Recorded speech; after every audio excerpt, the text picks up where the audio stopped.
Thoughts, consciousness और ऊर्जा, ये सुना था, मुझे बहुत ही अच्छा लगा था और मैंने उसके ऊपर गहराई से विचार भी किया था और सोचा कि ऊर्जा के ऊपर भी थोड़ा काम किया जाए, तो मैंने रेकी सीखना चालू किया था।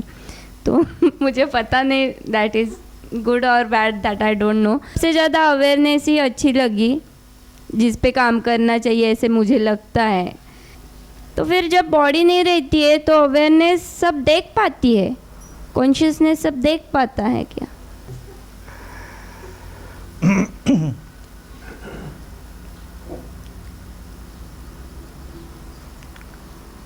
सांसों के सफ़र तक है खेल सारा, बॉडी ख़त्म सब ख़त्म, बाद में कौन देखता है क्या नहीं देखता कोई नहीं जानता, तो उसमें ना पड़े। अभी क्या है, और जब मैंने बोला था विचार ऊर्जा सजगता पर, वो एक कल्ट सीरीज़ हो गई थी, कल्ट डिस्कोर्स था, उसको कई महीने मैंने बोला था और कुछ लोग तो इतने उससे ऑब्सेस्ड हो गए कि वो उसके बाद मुझे सुनना ही नहीं चाहते हैं।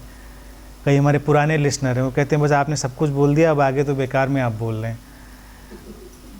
तो उसको फिर से, उस कॉन्सेप्ट को मैं रिवाइज़ करके फिर से बोलूँगा। हालांकि मैंने, देखिए, I am very clever speaker actually. अगर आप ध्यान देंगे तो आपको वो क्लेवरनेस हर जगह दिखाई दे जाएगी। बीच बीच में थोड़ी थोड़ी बारूद हर जगह डालते हुए चलते हैं कि कहाँ से उसको ब्लास्ट करना है, बाद में वो पहले ही मुझे पता होता है कि इसको यहाँ से ब्लास्ट करना है। तो जब मैंने उसको बोला था तो इसीलिए उसको थर्ड डीप डायमेंशन में रखा था, अवेयरनेस, सजगता को।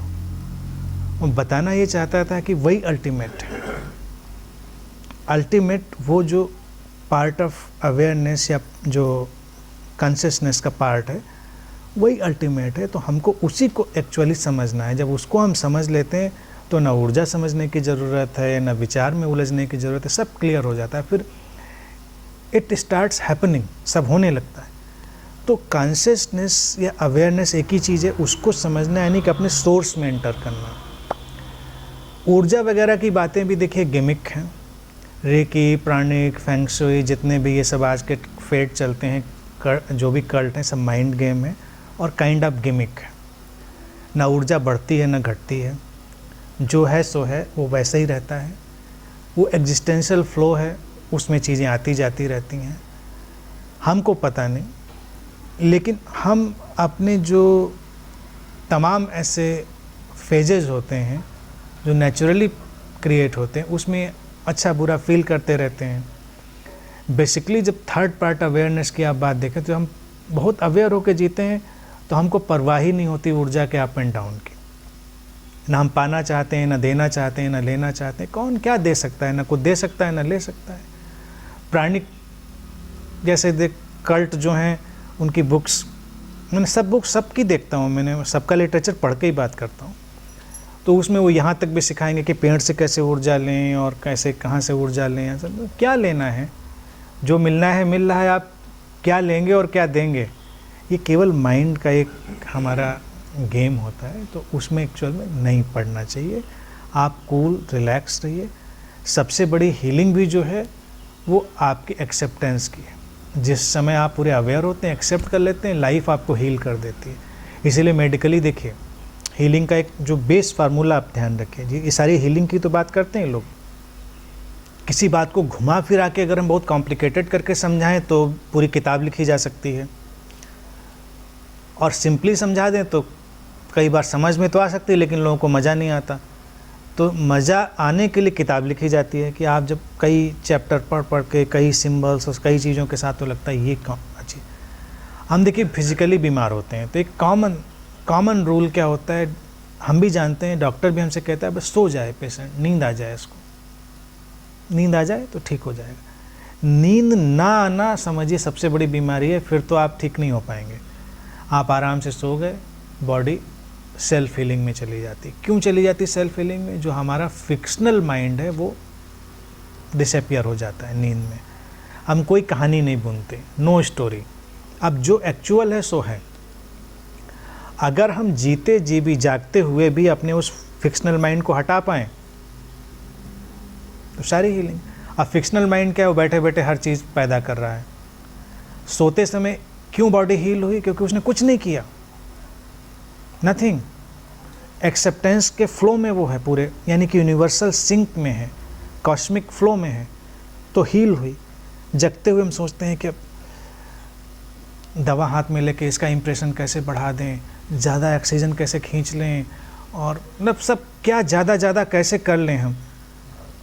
तो वो जो स्ट्रेस हमको और बीमार कर देता है। आपने दवा खाई, आराम से सो गए, थोड़ी देर बाद जब उठे सब ठीक ठाक था, या दवा नहीं भी खाई, आप सो गए, आप ठीक ठाक थे। मेंटल इलनेस का भी हाल है कि ज़्यादा मेंटली इल हो जाते हैं लोग तो नींद आनी गायब हो जाती है। कई लोग जो एसाइलम में होते हैं वो सोते ही नहीं, आँख फाड़ के देखते रहते हैं बहुत देर तक। नींद क्यों मैजिकल है? नींद इसलिए मैजिकल है क्योंकि आपके फिक्शनल ईगो को ख़त्म कर देती है। वो जो ईगो आपको लगातार परेशान कर रहा है कुछ न कुछ करने के लिए, अब आप जगते होंगे तो कुछ लोग आ जाएंगे, आपको कहेंगे कि नहीं आपकी तबीयत ख़राब है, थोड़ा ध्यान किया करिए, ध्यान करने से थोड़ा हीलिंग फास्ट हो जाएगी। फिर आप पूछें कौन सा ध्यान करें, बता, अच्छा विपश्यना करो। लेटे हैं तो आप और तो कुछ कहीं नहीं कर पाएंगे, या ये करिए वो करिए, कोई भी चीज़। लेकिन आप करने में लगे हैं, लगातार करने में, तो जितना डूइंग में आप इन्वॉल्व होंगे उतनी प्रॉब्लम बढ़ती जाएगी। जितना बीइंग में कनेक्ट हो जाएंगे, यानी कि होने में, बीइंग में, कोई प्रॉब्लम नहीं है। विपश्यना की बात देखिए, मैं बार बार इसलिए भी समझा देता हूँ, बुद्धा ने जो विपश्यना दी तो वो प्रोसेस ऑफ बीइंग है, प्रोसेस ऑफ डूइंग नहीं है। क्योंकि ब्रीदिंग देखें, और ब्रीदिंग को जब आप फील करना शुरू करते हैं तो ये एकमात्र ऐसी चीज़ हमारी बॉडी में, नहीं वैसे तो हर चीज़ है, एकमात्र ऐसी चीज़ को हम पकड़ पाते हैं जिस पर हमारा नियंत्रण नहीं है।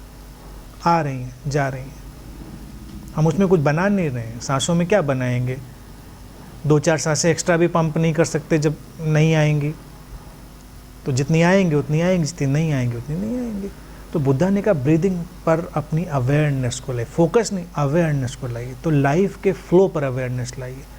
लाइफ जैसी है वैसी ही आ रही है, जितनी है वैसी ही आ रही है। आप बिल्कुल रेस्ट में हैं, पीस में हैं, अपनी बीइंगनेस में हैं, और इससे बड़ा मिरेकल, इससे बड़ी हीलिंग कोई हो ही नहीं सकती। बीइंग, हमने इसको एक्सप्लेन किया, अगर आपको कहीं याद होगा मैंने बोला होगा, फिर उस फार्मूले को याद रखिए। First being, then doing, then having. पहले आप अपने होने में जाते हैं, होने से क्रियाएं निकलती हैं, काम होते हैं, और जो होता है उससे हमारे आसपास बहुत कुछ हमको मिलता है। मिलने पर हमारा फोकस नहीं है, हमारा हमारी बीइंग पर फोकस है। उससे क्रियाएं निकलेंगी, उससे हमको बहुत कुछ मिलेगा, जो मिलेगा या नहीं मिलेगा। लेकिन अगर हम उल्टा चलेंगे तो बहुत परेशानी है, इधर से चलेंगे तो कोई परेशानी नहीं है। ये सिंपल आंसर इतना है। इस पर हम 10 किताबें भी लिख सकते हैं इतनी बात को समझाने के लिए।